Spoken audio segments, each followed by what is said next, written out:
Hey everyone, this is Laura Gadenik with Laura Gadenik Astrology, and I'm here to give you the astrology for the week of December 6th through the 13th, 2020. Sorry I'm late on this video. I have been feeling a little bit under the weather, so that's why I'm a little late. But thankfully, we don't have a transit happening until Wednesday the 9th, which is tomorrow. So that's why I also felt okay releasing this video a little bit late. So starting off, we have the Sun squaring Neptune. Now, the Sun is our vital energy. It's our light source. You know, the Sun is the planet in the sky that illuminates the sky. It shines, right? And all of the other planets revolve around the Sun. So the Sun represents our inner light, our ability to shine, our vitality. And Neptune can indicate, with the square in particular, squares bring about challenges, tensions, maybe conflict of some kind. Usually squares bring out more of the negative parts of another planet. So with the square to Neptune, Neptune can be about confusion, something being unclear or foggy. And in general, this can serve to kind of suck the energy from you, or like kind of suck the vitality. So don't be surprised if you feel very low energy this week and upcoming up until Wednesday or even Thursday. You could feel maybe a bit discouraged psychologically, or just feel kind of blah is the best way to describe it. That's honestly kind of how I've been feeling, just kind of like, I'm so tired, you know? So yeah, low energy, vitality is weakened. Be careful of getting sick around this time. So make sure that you're being really mindful of taking care of your health, making sure you're getting enough rest, maybe not socializing a ton, doing activities that are restful and relaxing and recuperating is really important today and leading up until Wednesday the 9th and maybe even Thursday. Neptune also represents dreams and visions and things that we glamorize about life. It can be what we idealize.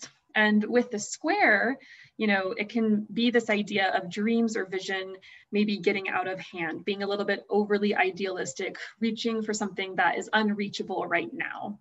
And that's where the disappointment can come in, and maybe a sense of discouragement, where something feels really far off, something that you really want or you think is really ideal, that you can't live without. We have to be mindful of not overreaching. This could also indicate consequences or costs for overdoing or overreaching or trying to do too much. You know, this is like the classic hangover if you had too much to drink the night before, or if you exerted yourself too much over the past couple of days. It's kind of like this is the time period of the consequences or costs for overexerting yourself, which is, I think, what's happening with me. So yeah, this could indicate a time where something that sounds, you know, fun, dreamy, adventurous, something that we think we're capable of when we're actually not. So once again, being mindful of your energy. Yeah, I mean, it's only a couple of days that this will last. I mean, we do have Mercury squaring Neptune a couple days later in the week. So this week is a bit maybe foggy, confusing, low energy, could be high dreams, high ideals. And it's a bit contradictory because the next day on Thursday the 10th, we have the Sun making a trine to Mars. And this is a pretty rare aspect because usually Mars is relatively close to the Sun, but because this year we had a Mars retrograde, the Mars cycle makes it so that the Sun is 120 degrees away from Mars, which is once again rare. I think this only happens maybe once every 2 years or so. And Mars represents our energy, our vitality, our motivation, how we get things done, our pace in the world. And this is a really positive aspect. Trines bring about opportunity, ease, flow, making it so that it's easy to get things done.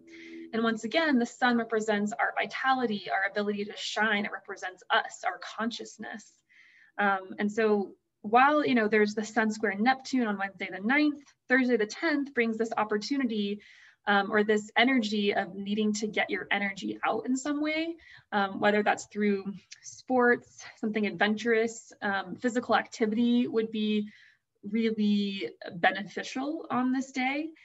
Trying really hard. If you need to try really hard at something, or you have a lot to get done, this is a day to try to accomplish those things, because Mars is in Aries, a sign that it rules. So it's really strong here. So motivation is strong. And even thinking about what does motivate you, you know, questioning, what do I naturally want to do? What am I inclined to do? And then go do it.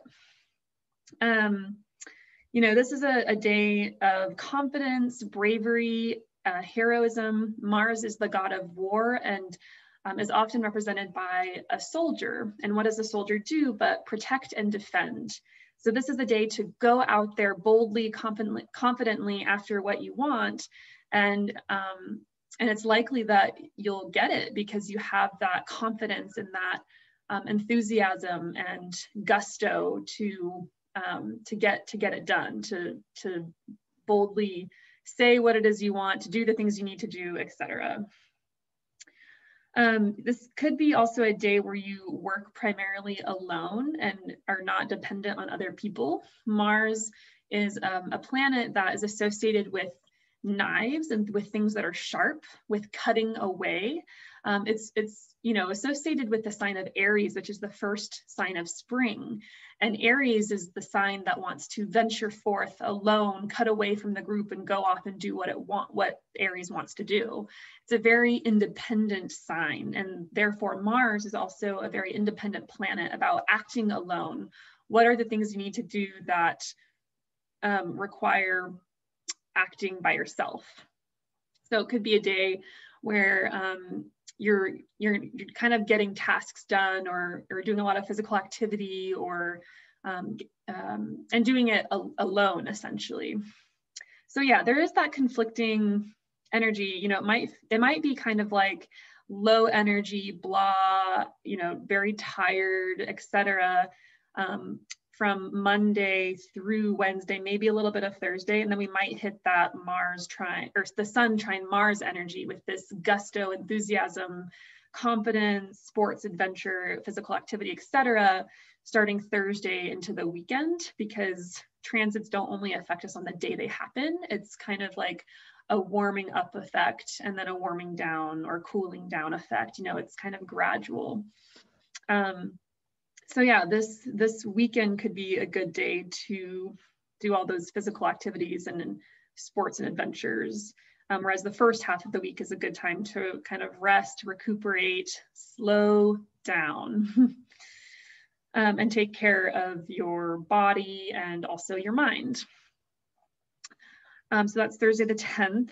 Sunday the 13th is that Mercury square to Neptune. So kind of the same, similar themes to the sun squaring Neptune, except for Mercury represents our mind, our consciousness, or more of our mind and communication.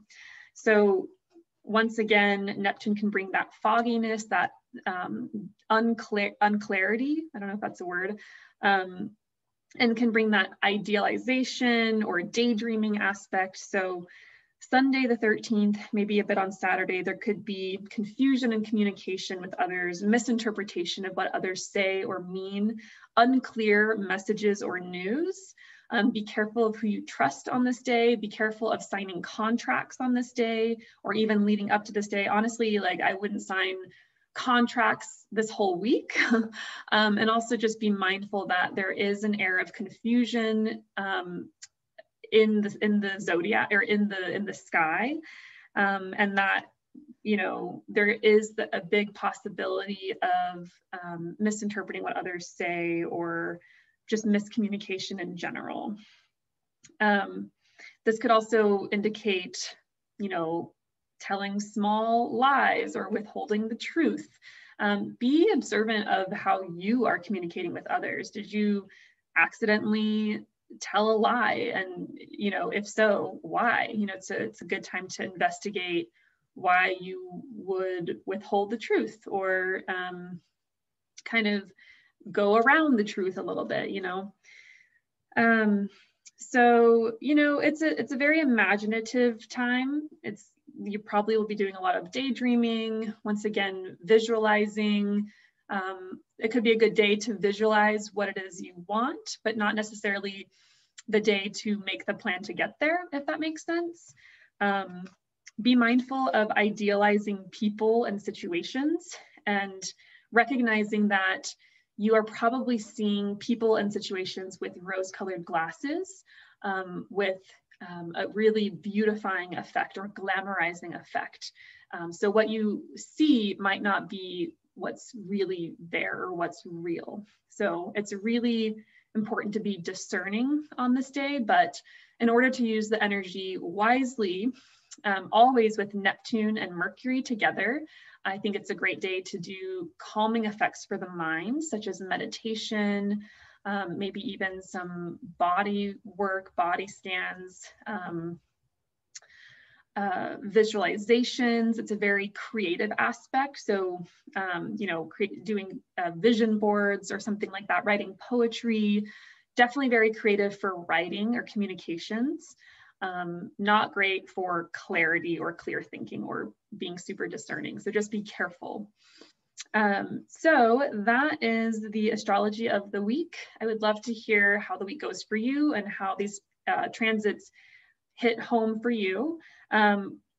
We have, this month is a pretty big month. Next week, I'll be talking about the eclipse happening in Sagittarius at 23 degrees, as well as the ingress of Jupiter and Saturn into the sign of Aquarius, which is a huge, huge deal astrologically. That aspect only happens once every 20 years or so. And we're starting this shift into the conjunctions happening in air signs, which indicates kind of a new era, or like a new 200-year cycle for humanity. So it's pretty big stuff. I'll talk more about it next week. So tune in, and I hope you have a great week.